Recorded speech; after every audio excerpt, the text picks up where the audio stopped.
उठा जागे वारे आता उठा नाथा भावी चरणी ठेवा माता चुकवी व्यथा जन्माच्या धनदारा पुत्रजन बंधू सोयरे पिशून सर्व मिथ्याये जाणून शरण रिघा देवाशी माया विघ्ने भ्रमला खरे मी म्हणता माझी घरी हे तो संपत्तीचे वारे साचुकारे जाईल आयुष्य दाता हे पहा काळ जपतसे महा सोहिताचा घोर वहा ध्यानी रहा श्रीहरीच्या संत चरणी भाव धरा क्षणोक्षणी नामस्मरा आणि मुक्ती सायुज्यते वरा हेची करा बापांनो विष्णुदास विनवी नामा विष्णुदास विनवी नामा भुलू नका भवकामा धरा अंतरी निज प्रेमा नका चुकवून हरिभक्ती धनदारा पुत्रजन बंधू सोयरे पिशोण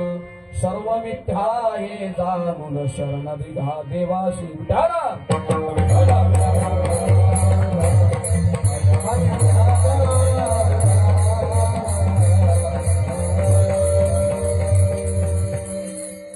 उठा जागे व्हारे आता उठा जागे व्हारे आता स्मरण करा पंढरीनाथा भावी चरणी ठेवा माथा चुकवी व्यथा जन्माच्या धनदारा पुत्रजन बंधू सोयरे पिशून सर्व मिथ्याये जाऊन शरण रिगा देवाशी समचरण सरोजना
चरण संतांच्या त्यांच्या कृपादाने कथेचा विस्तार तो मरणारच आहे येथे उरो नाही आले अवतार येरते पामर महाराज प्रत्येकाला जावं लागणार आहे आणि याच भगवंताच्या नियमानुसार बाबांनी आपली हेरुकीची यात्रा संपूर्ण परमात्म्याच्या चरणावरती देह समर्पित केलाय खरं तर माझं आज भाग्य आहे कारण बाबा म्हणजे एक हौशी कलाकार बरोबर ना अण्णा मला वाटते आपले सटल फटल महाराजांच्या पुण्यतिथी निमित्ताने जो कार्यक्रम असतो दरवर्षी त्या कार्यक्रमामध्ये मला वाटतं इथं नाटक असते आणि त्या नाटकामध्ये प्रमुख भूमिका म्हणजे त्याला खलनायक म्हटलं जातं नाही का म्हणजे तसे ते खलनायकच होते मला काय हरकत नाही आज त्यांच्याच खलनायकाने या खलनायकाला उभं केलं इथं बरोबर आहे का चुकीचं हे महाराज आणि म्हणून एका मोठ्या कलाकाराची आज सेवा एका कलाकाराला करायला मिळते हे माझं भाग्य समजतं लक्षात ठेवा कारण अशी सेवा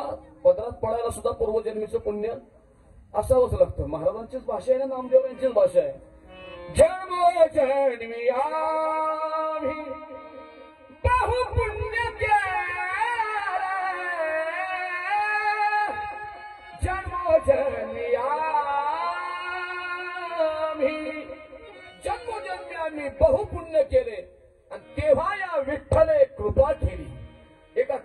प्रकारची सेवा एका कलाकाराला मिळते, करायला मिळते, म्हणजे मी खरोखर पुण्यवान आहे महाराज. विठाला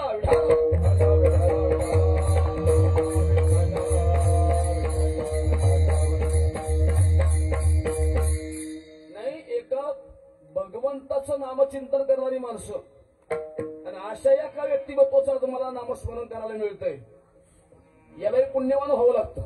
बरोबर का चुकीचं आहे? पुण्यवंत व्हावे एका सज्जनाची नावे, एका सज्जनाची नावे, एका सज्जनाची नावे.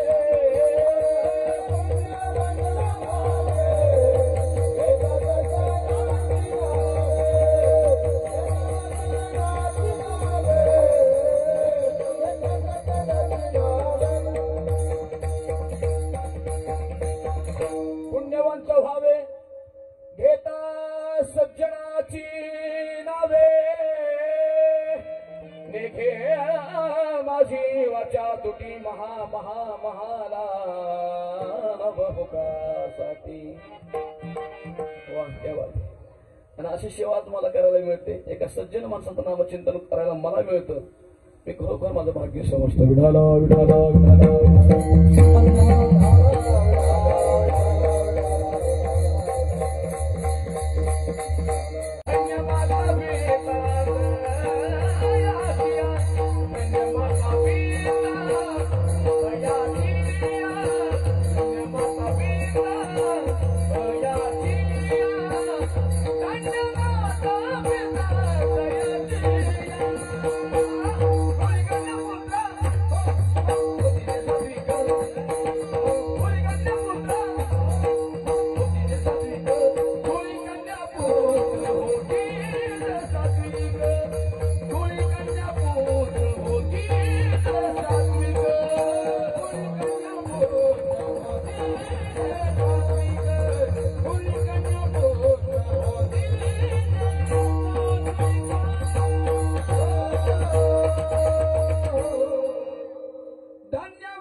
धन्य माता भेतात याचिया.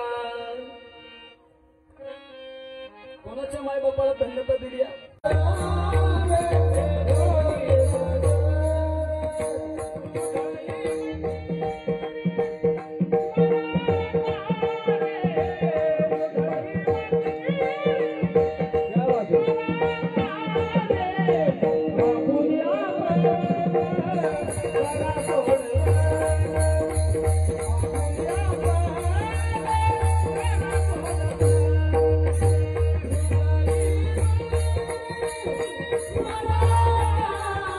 बरोबर का चुकीचं आहे? देव श्रेष्ठ नाहीये, पण देवाचं नाव श्रेष्ठ आहे. तुम्ही म्हणाल महाराज कसं काय हो, कसं काय देवाचं नाव श्रेष्ठ आहे? सांगू तुम्हाला. ज्यावेळी भगवान प्रभू रामचंद्राचं आणि रावणाचं युद्ध होणार होतं, झालं युद्ध, वानरसेनेच्या माध्यमातून विजय मिळवला. भगवान प्रभू रामचंद्र अयोध्येच्या राज्याभिषेकावरती आरूढ झालेत. सभा भरल्या, सभेमध्ये सगळे आलेत. आल्यानंतर महाराज भगवान प्रभू रामचंद्र गादीवरती विराजमान आहेत अयोध्येच्या. हनुमंतराय आले सभेमध्ये, सर्वांच्या पाया पडले सभासदांच्या. शेवटी प्रभूचं दर्शन घेतलंय, प्रभूच्या जवळ जाऊन उभे राहिले. बराच वेळ सभा पार पडते. सभेचा विषय संपत आला असताना अचानक नारद महर्षींचं आगमन झालं. नारद महर्षींचं आगमन झाल्याबरोबर नारद महर्षी सांगितलं, ओ प्रभू, सभा मोडू नका, मी सुद्धा सभेचा सभासद आहे, मलाही सभेमध्ये काहीतरी प्रश्न उपस्थित करायचे. वशिष्ठांनी विश्वामित्रांनी विचारलं, नारद महर्षी काय प्रश्न आहे तुमचा?